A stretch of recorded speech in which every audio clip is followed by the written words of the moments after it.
Drum itu adalah sebagai simbol kepada pengguna jalan untuk hati-hati bahwa di sini ada kegiatan. Itu sebagai rambu pada dasarnya. Nah, kenapa harus ada linmasnya di sana? Bukan berarti menunggu drum, karena tadi linmas.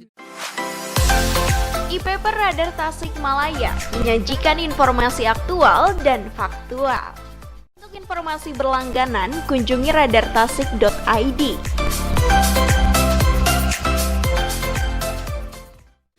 Assalamualaikum warahmatullahi wabarakatuh. Selamat datang Pak Budi di ruang publik Radar Tasikmalaya. Tempat curhatnya semua orang. Jadi siapapun boleh datang, termasuk Pak Budi hari ini. Terima kasih sudah hadir. Sama-sama. Sudah hadir ke ruang publik. Kita berbagi informasi, mengedukasi masyarakat juga, dan banyak hal yang mungkin nanti kita bicarakan nih kaitannya dengan Satuan Polisi Pamong Praja ya. Ini Kang Budi ini sangat luar biasa sekali. Sekarang tuh Kabid apa disebutnya Kang? Sekarang Kabid Ketertiban Umum, Ketentraman Masyarakat, dan Pelindungan Masyarakat. Oh, 3 berarti ya. Ketertiban umum, kedua, ketertiban dan ketentraman itu satu indikator. Dan pelindungan masyarakat. Pelindungan masyarakat. Nih kalau lihat dari judulnya nih bagus ya. Kalau lihat dari judulnya bagus sekali, perlindungan masyarakat. Pelindungannya pelindungan seperti apa? Tentu kan ada perbedaan.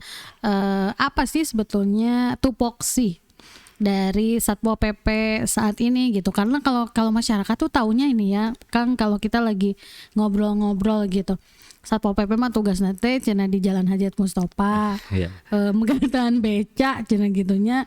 Kemudian Satpol PP mah tugas nate cenah ngamankeun PKL.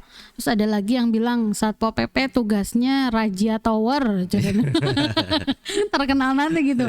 Atau cenah mun teu zaman dulu tuh kan kalau ada minimal sebelum ada perdanya diubah gitu ya. Satpol PP Rajia minimarket tidak berizin begitu ya. Nah, sebetulnya tugas dan fungsi dari Satpol PP itu sendiri apa yang diamanatkan dari undang-undangnya, diamanatkan dari peraturan pemerintahnya dan sebagainya, Kang? Ya, terima kasih. Jadi mungkin apa yang dibicarakan tadi di awal bahwa Satpol PP itu mungkin orang yang institusi yang selalu menindas masyarakat kecil gitu kan. Kita tidak bisa memungkiri hal itu. Opini-opini atau yang sudah terbentuk framing di masyarakat emang seperti itu. Jadi seolah-olah Pol PP ini musuhnya masyarakat kecil gitu. Tapi kan itu yang mungkin terlihat oleh hari ini oleh beberapa masyarakat, oleh publik. Kenapa? Karena publik selalu melihat di endingnya gitu, akhirnya saja, tidak melihat bagaimana langkah-langkah yang dilakukan oleh Pol PP mulai dari preemptif, preventif dan sebagainya. Jadi melihat ketika itu udah menjadi sebuah kasus dan satu kericuhan sehingga itu menjadikan pusat orang kan gitu. Tapi kan ketika itu landai dan tidak terlihat, orang tidak tahu bahwa fungsi Pol PP itu apa aja. Makanya kalau kita kembali kepada regulasi, bahwa kita merudut kepada Undang-Undang Nomor 23 tahun 2014 tentang pemerintahan daerah. Di situ kan pada dasarnya ada istilah pembagian kewenangan atau urusan konkuren. Iya, betul. Konkuren di mana pemerintahan daerah, kota, kabupaten atau provinsi itu ada urusan urusan wajib pelayanan dasar, dalam arti yang harus dilakukan dan wajib dilakukan karena itu juga merupakan amanat daripada Undang-Undang Dasar 1945, yaitu berkaitan tentang ketentraman dan ketertiban umum. Kenapa ketentraman dan ketertiban umum masuk di dalam urusan wajib pelayanan dasar ini? Karena posisinya udah jelas Undang-Undang Dasar 1945 mengamanatkan di dalam pasal 28 itu, mulai dari yang udah diamandemen dari A, B, C, D, F itu kan ada kebebasan bagi masyarakat, ketenangan gitu kan, kenyamanan dalam melaksanakan kehidupan sehari-hari. Dan sesuai dengan aturan yang ada. Nah, lahir daripada disitulah mungkin Undang-Undang Dasar, makanya di dalam pasal 255 Undang-Undang Nomor 23 2014 tentang pemerintahan daerah mengatakan bahwa Satpol PP itu dibentuk untuk melakukan penegakan perda dan perkada. Itu poin pertama. Ya, poin kedua. Perda dan perkada.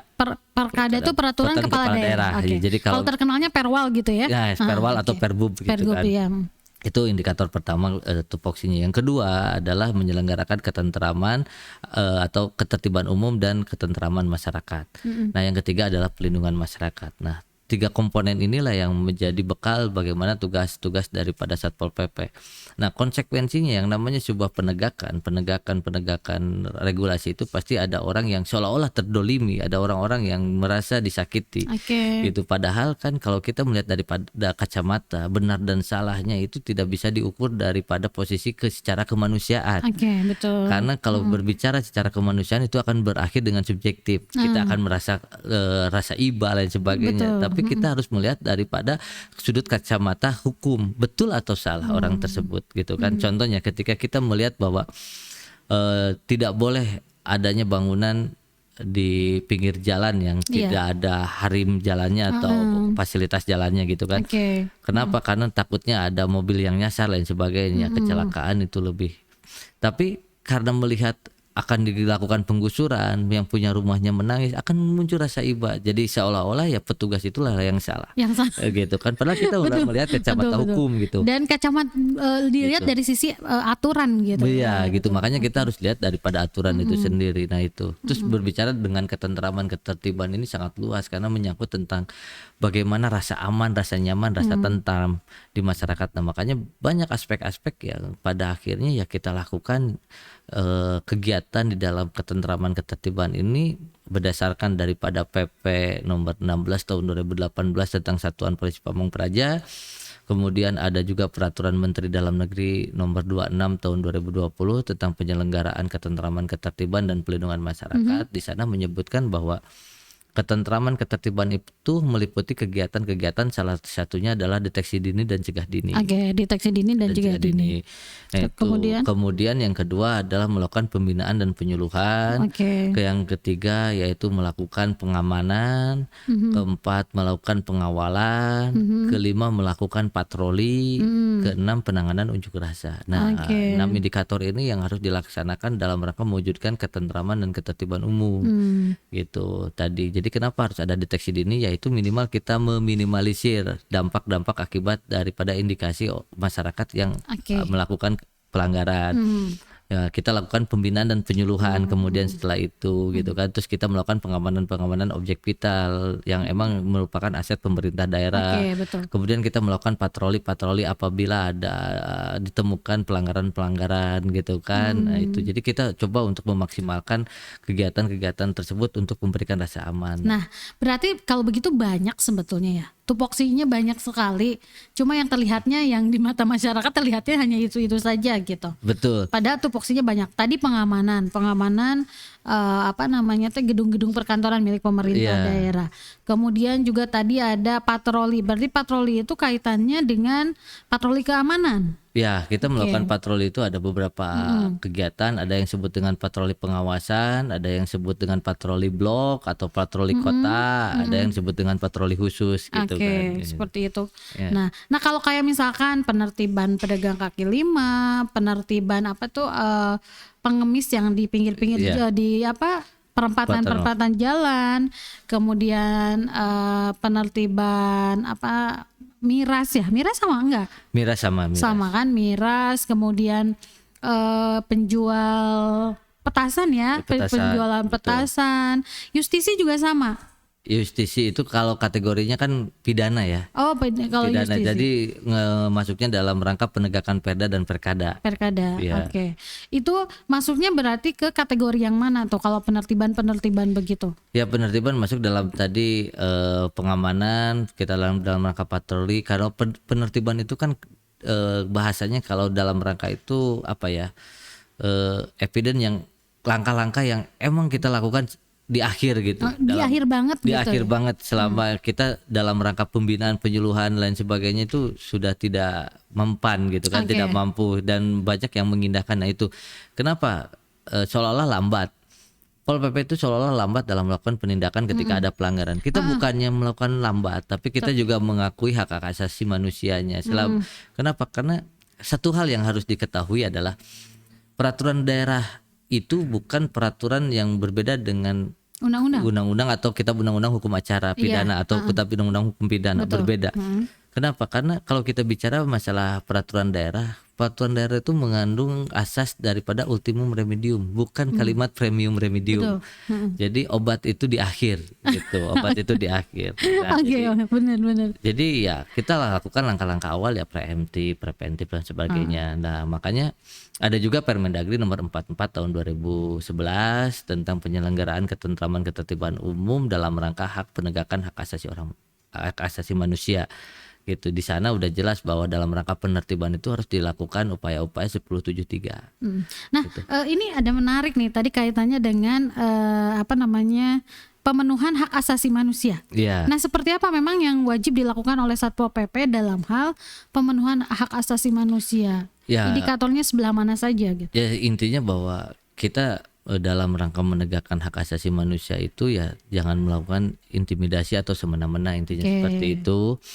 Dan kita lakukan langkah-langkah yang tadi, bahwa ketika ada yang melakukan pelanggaran, betul itu pelanggaran, tapi selama itu bisa kita lakukan pembinaan ya kita lakukan pembinaan. Makanya perlu ada sebuah langkah 1073. Jadi jangan sampai ya bahasa kasarnya ketika kita lakukan patroli menemukan ada sebuah pelanggaran, kita langsung melakukan penyidakan atau tanpa ada pembinaan, ya kita juga salah. Gitu kan. Jadi kalau langkah-langkah yang dilakukan oleh Satpol PP ini lebih ke arah preventif itu didahulukan gitu ya. Betul. Preventifnya itu didahulukan. Ada tahapan-tahapan yang harus dilaluinya. Baru kalau preventifnya tidak diindahkan, apa yang sudah disampaikan tidak juga diperhatikan, baru kita ke penindakan dengan melakukan tindakan terakhir gitu. Terakhir, betul. Oke. Ya karena tadi kita Salah ini kan satunya adalah penertiban gitu. ya penertiban atau kita langsung masuk ke ranah justisi gitu kan. Karena ya tadi kita menghormati bahwa Perda ini merupakan ultimum remedium, bukan premium remedium. Dan bahkan mungkin hari ini juga ketika berbicara bahwa konsep hukum pada dasarnya hukum pidana sekalipun hari ini kan aparat penegak hukum baik itu kejaksaan atau kepolisian bahkan sekarang lagi mendepankan lagi restoratif justice kan. Betul. Restoratif justice sekarang lagi booming ya kan. Betul Sekali. Apalagi kita setingkat Perda kan, makanya mereka yang lebih ke undang-undang pun melakukan itu gitu. Betul. Apalagi Satpol PP yang setingkat Perda. Namun demikian juga jangan disalahartikan berarti ya. Betul. Jangan disalahartikan dalam artian dan nanti ada restoratif justice kita boleh dong, nggak bisa begitu juga. Tidak bisa, betul. Gitu makanya kan ada beberapa faktor. Apalagi kita kan Perda ini kan sebenarnya dilakukan untuk dalam rangka pembinaan. Pembinaan. Jadi sejauh mana kita melakukan pembinaan ya, karena tadi kembali lagi kepada fungsinya bahwa kami itu kan pelayan masyarakat. Jadi kami harus memberikan pelayanan-pelayanan yang maksimal. Pelayanan maksimal dari segi mana ya, kami karena udah jelas dalam Undang-Undang 25 2009 ya pelayanan publik yang terkandung dari beberapa indikator kan, memberikan pelayanan, informasi, pembinaan dan sebagainya. Oke. Ini menarik sekali ya Kang Budi, kaitannya dengan tadi pelayanan terhadap masyarakat gitu. Betul. Ya. Kemudian juga ada yang menggelitik saya ingin bertanya begitu, yang penasaran ingin bertanya, apakah semua Perda yang dimiliki oleh pemerintah Kota Tasikmalaya, karena kita berbicara Satpol PP Kota Tasikmalaya gitu. Betul. Ya, apakah semua peraturan daerah baik Perda maupun peraturan kepala daerah Kota Tasikmalaya itu semua melibatkan dalam hal penertibannya, dalam hal akhir. Biasanya kan selalu itu di akhir ya. Di akhir itu apakah semuanya sudah memang melibatkan Satpol PP dalam melakukan penindakan atau sebetulnya tidak semua juga gitu. Perda-perda mana saja sih yang di sana memang Satpol PP tercantum bahwa untuk penindakan sanksi dari mulai sanksi administratif atau sanksi denda atau lainnya ada Satpol PP dilibatkan di sana? Ya, jadi ada sebuah paradigma dulu yang harus kita luruskan di sini, framing bersama bahwa pada dasarnya walaupun dalam kalimat Satpol PP melakukan penegakan Perda dan Perkada, bukan berarti Satpol PP harus paling depan rangka melakukan penegakan Perda. Gitu. Kenapa? Karena di dalam pembuatan Perda itu ada leading sektornya, pengampunya. Betul. Makanya sejauh mana pada leading sektor tersebut melakukan pembinaan, pengawasan. Jangan sampai nanti kita melakukan pembinaan penegakan tiba-tiba ada rekomendasi atau lain sebagainya dari OPD teknis, itu juga akan terjadi salah kaprah kan seperti itu. Jadi tetap kita melakukan koordinasi komunikasi dengan beberapa OPD. Nah, tidak semua perda juga yang harus kita lakukan penegakan, karena emang ada perda-perda di dalam ketentuan peralihan atau ketentuan-ketentuan yang lainnya di dalam pasal perda tersebut yang tidak mengamanatkan bahwa itu untuk kewenangan daripada Pol PP.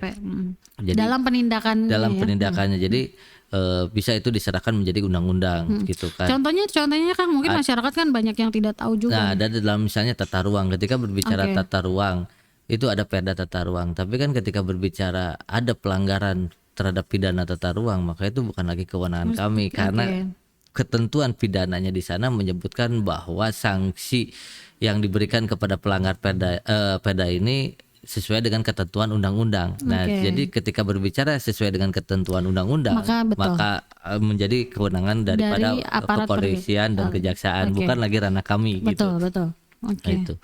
Dan banyak juga yang harus dipahami juga, berarti ketika berbicara di tataran pemerintahan Kota Tasikmalaya ini tadi yang sudah dibahas di awal bahwa ada pembagian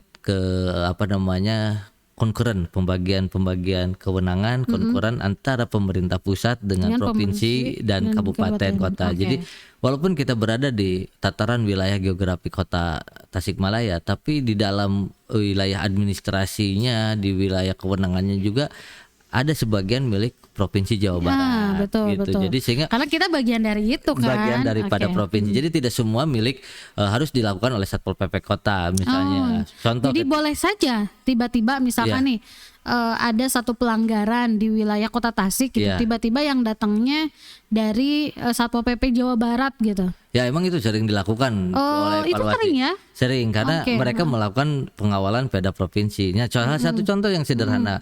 Ketika ada galian C misalnya kan, galian C ini kan menjadikan sebuah masyarakat juga banyak orang yang protes karena dengan alasan atau dengan temanya menjaga lingkungan hidup ya, gitu, stabilitas lingkungan.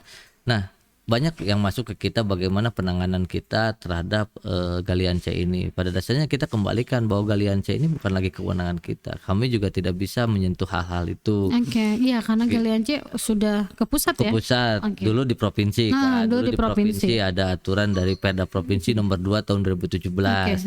Gitu. Nah, sekarang lagi pusat. Nah, jadi ranah-ranah itu memang tidak bisa kita sentuh. Jadi tolong juga ketika masyarakat bicara bahwa tolong dong penegakan keadilan untuk Satpol PP agar semua juga bisa merasakan bagaimana ketika melakukan pelanggarannya. Kita lihat dulu pelanggarannya apakah ini masuk ke ranah pemerintah kota atau emang masuk ke ranah provinsi. Gitu. Jadi kita lihat dulu ya mana ranah-ranahnya gitu. Betul, jadi tidak semua perda. Gitu. Baik.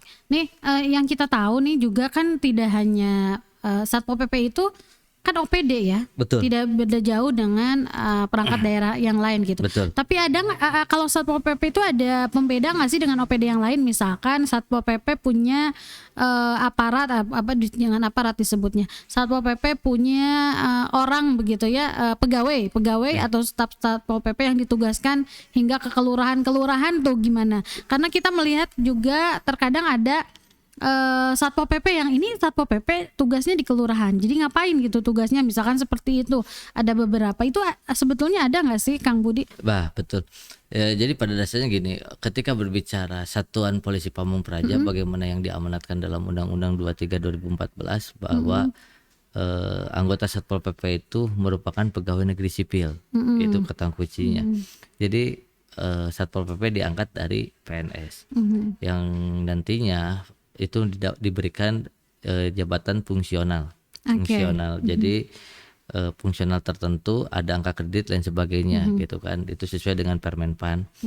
Nah, terkait hari ini keeklusifan daripada Satpol PP itu sendiri, karena emang Satpol PP ini dari setiap perubahan undang-undang pemerintahan daerah selalu menyisipkan satu pasal atau dua pasal untuk Satpol PP, sehingga bahwa keberadaan Satpol PP ini sangat dibutuhkan untuk menjaga atau mengawal otonomi daerah, itu satu. Sehingga dengan adanya amanat dari undang-undang, sehingga perlu aturan-aturan turunannya seperti peraturan pemerintah dan peraturan Menteri Dalam Negeri. Nah, makanya terkait tentang hari ini sarana prasarana, pakaian yang harus digunakan lain sebagainya, itu merupakan daripada aturan kebijakan yang sudah dikeluarkan oleh peraturan Menteri Dalam Negeri. sehingga siapa yang harus melakukan atau bagaimana melakukan atau bertanggung jawabnya pun semua harus berdasar kepada peraturan Menteri Dalam Negeri. Jadi pakaian yang kita pakai hari ini contohnya itu bukan berarti keinginan kita, karena emang sudah ditetapkan oleh peraturan Menteri Dalam Negeri, termasuk bagaimana model kendaraannya, bagaimana sarana prasarananya, termasuk juga pada dasarnya ini juga sebagai informasi juga yang perlu diketahui bahwa untuk segi contohnya rotatornya saja atau strobonya kita kan menggunakan warna hijau, gitu, berbeda dengan yang lain, bukan warna biru, warna merah atau apapun, kita warna hijau, dan itu udah disetujui oleh Kapolri sendiri kan melalui surat telegramnya. Nah terus juga pakaian ruang lingkup Satuan Polisi Pamong Praja ini udah jelas di dalam peraturan pemerintah nomor 18 2016, di situ bahwa untuk urusan ketentraman atau ketertiban umum itu dilakukan oleh OPD gitu kan, setingkat dinas lah. Makanya dibentuklah Satuan Polisi Pamong Praja. Bukan kantor, bukan dinas. Kalimatnya bukan badan. Bukan kan, tidak dinas, tidak kantor, bukan badan. Tidak badan. Kan? Tapi masih banyak yang masih bicara dinas Satpol PP atau kantor Satpol PP atau padahal berarti kan hanya Satuan Polisi Pamong Praja. Betul. Gitu ya. Jadi kita satuan. Tidak ada email dinas. Jadi masih banyak juga yang berkirim surat ke kita, di depannya masih ada dinas. Ya, dinas itu juga harus dipahami ya. Berbeda. Benar. Nah, ketika kita berbicara Satuan Polisi Pamong Praja itu kan dalam satu OPD. Nah, kemudian ada peraturan daerah sebagai di breakdown-nya daripada peraturan pemerintah tersebut. Nah, ada Perda nomor 7 tahun 2020 sebagaimana yang diubah ya dari Perda nomor 7 2016 sebagaimana telah diubah oleh Perda nomor 7 2020. Nah, jadi Satuan Polisi Pamong Praja ini kan perangkat daerah, bisa dikategorikan setingkat dinas, setingkat badan. Nah, kemudian di breakdown ke bawahnya itu ada yang namanya kelurahan. Kelurahan juga masuk dalam perangkat daerah. Nah, di bawahnya ada kelurahan, ada kecamatan, kelurahan. Nah, kelurahan itu bagian daripada kecamatan untuk perangkat daerah. Nah, sehingga di sini aja kita udah bisa membedakan bahwa antara Satuan Polisi Pamong Praja dengan kecamatan itu berbeda perangkat daerah, sehingga seharusnya pakaian dinas yang harus digunakan ya mereka harus mengikuti aturan perangkat daerah yang ada. Ketika mereka kecamatan ya mengikutilah aturan bagaimana pakaian dinas seharusnya yang dilakukan di kecamatan tersebut. Pertanyaannya berarti tidak ada Satpol PP yang ditugaskan di kelurahan? Tidak ada semua, tidak ada karena mereka bukan bagian daripada kami pada dasarnya. Cuman mungkin karena emang ada urusan tupoksi yang hampir sama. Ya, ketertiban itu ya. Ketertiban gitu. Tapi mereka bukan bagian dari Satpol PP. Berbeda ketika beberapa tahun yang lalu mungkin karena masih ada istilah BKO kan. Gitu. Atau mungkin kalau emang bisa memungkinkan itu mungkin padahal aturannya sudah diubah berarti ya. Tapi ada hal-hal lama yang memang masih melekat gitu. Betul. Padahal aturannya sudah tidak ada gitu. Sudah tidak ada. Bahkan untuk yang hari ini pun pada dasarnya masih bisa dilakukan. Misalnya ada kemungkinan kalau memang sarana prasarananya kuat, anggarannya kuat, mereka bisa dijadikan UPT seperti di beberapa kota besar. Jakarta sudah ada. Jakarta itu kan di kecamatan itu dikategorikan UPT daripada Satpol. Ada gitu. ya. Ada gitu. Jadi UPT Satpol PP wilayah gitu. Iya gitu kan. Nah itu apabila itu juga memungkinkan ya. Kita kan jangankan melihat bahwa potensi atau kekuatan personil kita hari ini aja masih kurang jauh. Karena kalau kita mengacu kepada Permendagri untuk kekuatan personil anggota Satpol PP Kota Tasikmalaya itu di kisaran 251 anggota sampai dengan 350 orang. Itu idealnya. Dan yang terjadi sekarang, yang ada sekarang, faktanya sekarang? Kita hari ini masih di angka untuk total keseluruhan ada 200 alhamdulillah. 190-an karena kita terbantu oleh CPNS. CPNS 30 orang. Jadi masih jauh, idealnya ada berapa persen lagi lah, karena kalau kita mengejar 251 batas minimalnya berarti kita masih ada kekurangan di angka 50-an lebih. Kemarin ada CPNS-nya lumayan 30, banyak ya, 30 ya. Itu yang menjadikan suplemen penyegaran Oke. buat kita. Buat Nah, Satpol PP. kenapa kita bisa menentukan 251 sampai 350 itu berdasarkan hasil perhitungan scoring Scoring, yang dilakukan sesuai dengan peraturan Menteri Dalam Negeri. Nah, skor yang didapat Kota Tasikmalaya itu di kisaran 529 poin. Sehingga ketika berbicara 529 poin, maka kebutuhan anggota itu di 251 sampai 350. Oke. Nah, kemudian nih ada yang menarik juga, Linmas. Ya, oke. Kita belum ngebahas Linmas nih.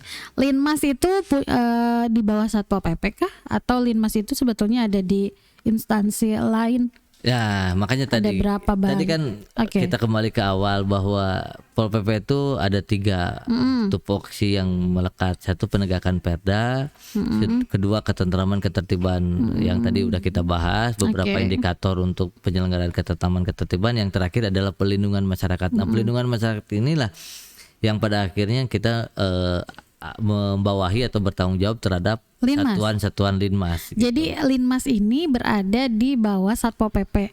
Tapi kalau di kelurahan mereka afiliasinya ke Tantrib ya, ke kelurahan ya? Kelurahan, karena kalau kita bicara regulasi ya, karena dari Permendagri 84 2014 kemudian yang sudah dirubah dengan peraturan Menteri Dalam Negeri yang baru ini, bahwa lurah itu sebagai ex officio Dari ke Kasat Linmas.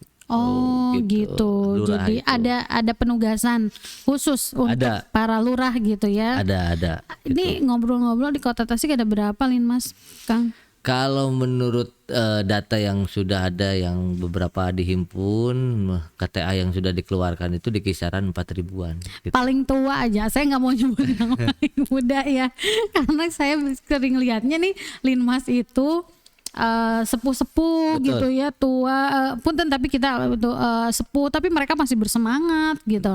Nah itu tuh memang nggak ada pembatasan usianya atau seperti apa dan bagaimana gitu. Pada Kemudian dasarnya sebenarnya ada sih 60 tahun dan itu bisa diperpanjang sampai 65 tahun. 60 maksimal gitu. Jadi kalau yang udah itu nggak boleh, nggak bisa gitu, bukan nggak boleh ya. Ya sebenarnya nggak bisa lah. Paling muda Paling muda itu 18 tahun. ada yang muda. Saya lihat jarang ya yang muda ya. Ada, cuman ada di beberapa kelurahan. Ada di beberapa kelurahan yang masih muda. Oke. Dan- Satu kelurahan berapa Linmas? Seidealnya itu ada 56 orang. Ketentuannya berdasarkan Ketentuannya ada ketentuan. 56 orang dengan dibagi 4 regu ya. Oke. Ada 4 sampai 6 regu lah ada. Nah tugasnya apa mereka? Kan di bawah Pol PP juga Ya, kan? jadi tugas yang paling utamanya aja ada 2 sebenarnya, membantu pencegahan, membantu daripada kebencanaan, membantu ketentraman dan ketertiban umum, itu sebenarnya yang paling prioritas. Bukan berarti membantu UHA ya, unggah hajat ya gitu. Nah, Enggak. itu karena sebuah Jadi framingnya begitu juga nih. sebuah persepsi sih, Oh, sebuah persepsi. persepsi, sebuah persepsinya seperti gini lah. Ah, Ketika kita ilustrasinya ya, nah, ketika saya misalnya dengan Teh Tina ini sering jalan berdua, nangkring, duduk di Di mana gitu. alun-alun, maka orang akan terciptanya bahwa saya itu pacaran. framingnya begitu. Framingnya begitu. Oke, Kenapa? Karena sering berduaan misalnya, gitu. Tapi kan tidak seperti itu. Nah, kenapa harus ada Linmas di sana? Kenapa harus ada drum di sana? Pada bahasanya kan seperti itu. Linmas Jadi dan seolah-olah drum. Nah, Ya, Linmas dan drum. drum itu adalah sebagai simbol kepada pengguna jalan untuk hati-hati bahwa di sini Ada kegiatan. Oke. Itu sebagai rambu pada dasarnya. Nah, kenapa harus ada Linmasnya di sana? Bukan berarti menunggu drum. Karena tadi Linmas itu membantu kelancaran atau membantu mewujudkan ketentraman ketertiban. Nah, ketentraman ketertiban itu kan salah satu poinnya adalah tertib lalu lintas. Oke, betul. Tertib fasilitas umum. Nah, sehingga kan perlu ada penjagaan. Karena di situ ada jalan yang fasilitas umum punya itu ya. Punya orang yang banyak lalu lalang Oke. di sana. Ruang kan harus- publiknya di sana. Betul, sehingga harus dijaga kan. Oke. Kalau kita lihat di beberapa titik gitu kan, kalau misalnya ada di pedalaman misalnya kan, mereka nggak menunggu di drum tengah jalan dan sebagainya, tapi mereka nunggu di gerbang jalan. Iya, Kenapa? Itu untuk memudahkan juga pengunjung jangan sampai tersesat. Oke. Gitu kan, sebenarnya kan seperti itu. Jadi orang itu identik ketika kita mau ke hajatan nih, Yang mana kan kita kadang-kadang nggak tahu. Nah, dengan Jadi adanya ada cirinya gitu ya, ciri orang hajatan kawinan itu biasanya dua, janur kuning dengan orang linmas gitu. Iya kan? Benar. Nah, sehingga kita bisa diuntungkan dengan adanya linmas itu, mau bertanya, Pak, di mana ini, betul nggak pernikahan ini? Oh iya Iya, betul, lurus. jalannya tinggal sana. Nanti parkirnya di sini. Kan mereka mengatur parkir Oke, juga oke. agar mengurangi kemacetan, kesemrautan atau ketersinggungan tetangganya, gitu kan? Dengan akibat adanya hajat, mengekor atau banyaknya parkir di depan rumahnya, banyak yang merasa terganggu, kita nggak tahu. Nah, disitulah diatur oleh linmas. Linmas, gitu. Makanya jangan sampai orang framingnya karena emang di situ ada drum, di situ ada linmas. Jadi seolah kerjanya seperti itu, padahal kan tidak seperti itu. Dia kan mengatur lalu lintas, mengatur bagaimana parkir, jangan sampai terjadi penumpukan, kemacetan. Dan tidak hanya pada saat ada hajatan saja sebetulnya ya mereka betul, itu. kematian dan sebagainya kan ada kan. Mereka ya kematian Bencana ada, juga mereka ada. ada. Bahkan yang mereka yang menjadi hajat negara sekalipun mereka hadir. Iya, Contohnya ketika pemilu. ya pemilu gitu, kan. mereka mengamankan TPS Betul gitu ya. gitu kan. Nah, itu jadi sebenarnya masih banyak yang belum dipahami, dan akhirnya kan kenapa? Karena ini berawal dari sebuah meme gitu kan. Jadi candaan-candaan. Ya, itu yang akhirnya menjadikan framing paradigmanya seperti itu. Ini sebetulnya sangat menarik sekali, kita di bawah itu punya linmas ya. Punya linmas. Nah, linmas ini kenapa tidak memilih linmas yang mereka yang memang dari pemuda-pemuda gitu? Kenapa apakah ada peremajaan ke depannya gitu, atau seperti apa sih pelatihannya? Dan satu lagi, mereka digaji atau tidak? Nah, gitu. linmas ini kan secara sukarela. Oke, Sebenarnya linmas sukarela ya. gitu. Oh. Tapi ya kita hanya bisa memberikan peningkatan kapasitas secara SDM-nya aja. Oke, memberikan pengetahuan gitu kan, pembinaan, pelatihan dan sebagainya. Bahkan mungkin kedepannya kita diharapkan ada jambore-jambore untuk tingkat linmas, dan mungkin ada sebuah reward juga penghargaan karena Iya, betul. kita sekarang udah ada regulasinya, peraturan Menteri Dalam Negerinya, bahwa nanti kita usahakan linmas yang 10 tahun sampai 20 tahun itu ada dapat sertifikat dari langsung kepala daerah. Nih, iya, sebagai bentuk penghargaan kan reward. kepada mereka. Betul, dan selama ini sudah belum, karena emang regulasinya masih baru dan kita juga baru bisa seperti itu kan, karena aturannya 10 tahun 20 tahun itu di tingkat kota oleh kepala daerah, yang 30 tahun itu oleh provinsi. 30 tahun ke atas berarti ya. Itu Betul. udah harus provinsi. Nah, dan kita bukannya untuk melihat fenomena hari ini berkaitan tentang linmas, bukannya saya sedih sih. Saya sebenarnya nggak sedih, tapi saya masih bangga melihat bahwa orang yang udah tua renta masih bangga menggunakan linmas. Nah, justru itu jadi cambuk motivasi buat anak-anak muda gitu. Apa kalian nggak malu dan malu ya. gitu kan, melihat orang tua aja masih bangga, masih ikut itu kan, bagaimana berperan aktif di dalam lingkungan masyarakatnya gitu kan. Dan mereka tidak dibayar ya. Mereka tidak dibayar. Mereka pada tidak dasarnya dibayar. gitu. Mereka adalah pekerja ikhlas. Betul. Tuntas gitu ya. Sosialnya besar sekali gitu. Betul, dan sebenarnya linmas ini kan sejarahnya panjang. Oke. Sejarahnya panjang, dan kalau kita lihat bahwa linmas kan ikut andil dalam kemerdekaan gitu Dan kan. segala macam ya di sana. Betul, dan Tapi aku tanya nih, Iya. mereka ada insentif nggak sih yang dikasih? Yang memang pemerintah setiap tahunnya menganggarkan, apakah dari Satpol PP atau dari OPD lain atau dari kelurahan gitu untuk linmas? saat ini sih kita belum. Saat ini kita Satpol PP belum begitu ya? Satpol PP saat ini belum, karena kita juga masih perlu meramu metode-metode bagaimana cara ada suatu kebanggaan, ras kepercayaan orang-orang akhirnya hari ini linmas itu seperti apa, sehingga kita harus merubah paradigma itu kan. Oke. Karena linmas itu kan kita dari tahun berapa, 2014 penerimaan dari linmas ke Satpol PP itu. Oh ada kemungkinan. ya, ada. Enggak, pelimpahannya. Pelimpahan. Karena kan Oh kalau 2014 baru kemungkinan dilimpahkan. 2010-an lah, 2010-an. Kenapa? Karena posisinya dulu ini kan linmas ini ada di bawah pertahanan. Kementerian Pertahanan. Oke. Gitu kan.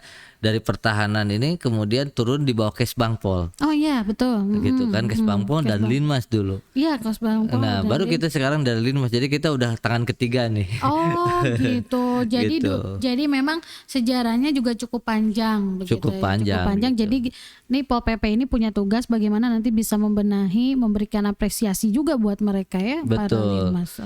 Makanya mereka bangganya karena mereka merasakan bagaimana perjuangan Linmas waktu itu, dan kita juga banyak mendengarkan kisah-kisah mereka, kenapa mereka masih sampai saat ini bangga. Jarang orang sekali Ya, pernah bertemu Pak Budi, Kang Budi pernah bertemu gitu dengan para Linmas Ya, ini? kita Kan Kang Budi masih baru nih di Satpol betul, PP. kita udah beberapa kali sowan ke Linmas dan kita mendengarkan. Makanya inilah mungkin perhatian bagi para publik juga, ya diharapkan juga bagi pada rekan-rekan itu, untuk terutama dari media lain sebagainya, cobalah untuk mengangkat profil-profil Linmas, bagaimana Ini sih menarik kisah-kisah juga. mereka gitu kan. Ada nanti mungkin dia yang usianya udah paling tua aja gitu. Pak Budi. Ya itu kan untuk bisa didengarkan juga kisah mereka, kenapa sampai saat ini mereka tidak mau melepaskan Linmasnya, kebanggaannya betul. itu mungkin bisa menjadi sebuah inspiratif untuk anak-anak muda kayak gitu kan ya. Karena sampai saat ini belum ada sebuah profil yang diangkat dari Linmasnya sendiri, bagaimana dia kebanggaan terhadap Linmas, nggak ada gitu Oke. kan. Makanya perlulah kerjasamanya, bantuannya juga, bahwa Linmas ini juga perlu diangkat Ada 4.000 gitu kan. luar biasa ya. Betul. 4.000-an ya. Ini Betul. sebetulnya harus menjadi satu hal yang bisa ditangkap nih oleh para pemilik kebijakan, bagaimana mereka bisa mendapatkan perhatian juga, kemudian Betul. juga tidak hanya perhatian dari sisi materi gitu ya, tapi dengan penghargaan yang tadi Kang Budi sampaikan, mereka cukup bahagia ya. Sebenarnya iya, nah itu kita lagi usahakan dan kita lagi melakukan pendataan sekarang. Jadi kita akan lakukan pendataan ulang karena emang kita secara realnya anggota Linmas itu kita masih hanya sebatas gambaran umum kasar gitu kan. Nah nanti kita coba lakukan pendataan melalui kelurahan, kecamatan. Jadi sebenarnya idealnya berapa sih mereka memiliki kekuatan Linmas itu, termasuk dari jenis kelamin laki-laki, perempuan, dan usianya iya, gitu kan betul. gitu. Dari jenis kelaminnya, usianya dan segala macamnya. Tapi kayaknya kalau yang muda-muda akan sulit ya. Tapi kalau saya lihat enggak juga sih, banyak juga, bahkan kemarin ada beberapa teman-teman di kelurahan yang melakukan konfirmasi ke saya gitu kan, tolong dong minta waktunya untuk melakukan pembinaan dan sebagainya. Dan saya lihat juga para lurah ini banyak juga yang merekrut daripada anak-anak muda gitu. Dan lihat kemarin juga dia program-program untuk bagaimana menumbuh kembangkan Linmasnya tuh luar biasa gitu kan. Jadi betul sih, betul. karena tadi mereka selaku ex officio kan Kasat Linmas. Jadi, Kasat Linmas ya. Kan, mau jadi mau, sebetulnya gitu. Linmas itu punya kasat ya, Kasat Linmas juga di Betul, kelurahan. di kelurahan gitu. Jadi tanggung jawab kelurahan pada dasarnya seharusnya gitu. Itulah mungkin. Oke, ini luar biasa sekali nih. Tapi ini kita waktunya dari tadi saya udah dikasih kode-kode. Ini sangat sangat berharga sekali. Bagaimana tadi Satpol PP memberikan penjelasan, Kang Budi memberikan penjelasan berkaitan dengan tupoksi dari Satpol PP yang sesungguhnya gitu ya. Ternyata masih banyak hal-hal yang belum dipahami masyarakat, masih Betul. banyak framing-framingnya yang masyarakat taunya hanya di ujung saja gitu ya. Betul. Preventifnya tidak mungkin seperti kalau lagi penertiban menara-menara, penertiban tower-tower gitu, padahal di sana ada proses-proses preventif yang sudah dilakukan oleh Satpol PP. Betul.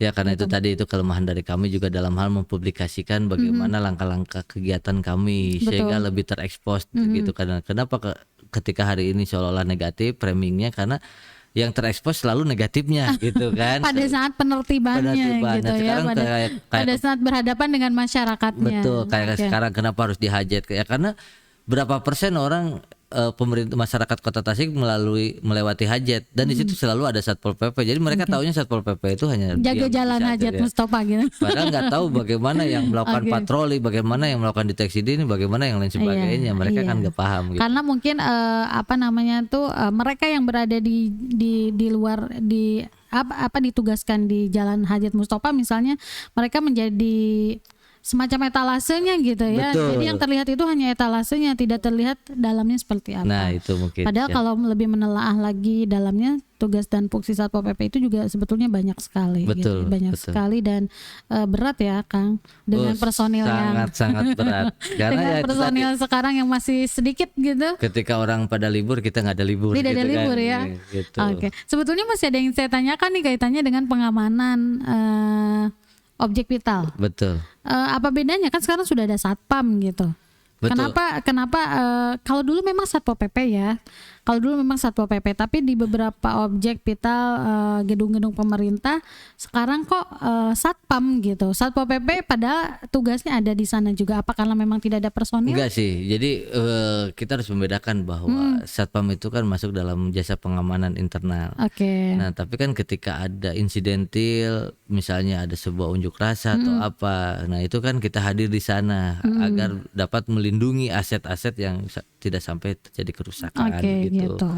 Tapi berarti harus bisa membedakan juga gitu ya antara tugas Satpol PP dengan tugas satpam gitu. Betul. Oke. Kalau jadi gini, ketika itu ada unjuk rasanya di dalam aset milik pemerintah kota, maka kami hadir di situ berkewajiban untuk melindungi aset tersebut. Tapi Oke. ketika itu bukan dalam aset pemerintah daerah, maka kami tidak punya kewajiban untuk itu gitu. Oke. Jadi ketika ya yang sering yang dilakukan ya tadilah audensi atau unjuk rasa yang dilakukan di DPRD ataupun di balai kota, ya kita pasti akan selalu Turun. hadir di sana gitu kan, melakukan pengamanan gitu. Oke, baik. Terima kasih sekali nih Kang Budi sudah hadir di Sama-sama. ruang publik. Mungkin nanti kita bisa ketemu lagi, ngobrol lagi, sharing lagi, Iya, diharapkan curhat seperti lagi, itulah. kaitannya dengan berbagai program mungkin ataupun hal lain yang memang menjadi tupoksi dari Satpol PP, Satuan Polisi Pamung Praja Kota Tasikmalaya.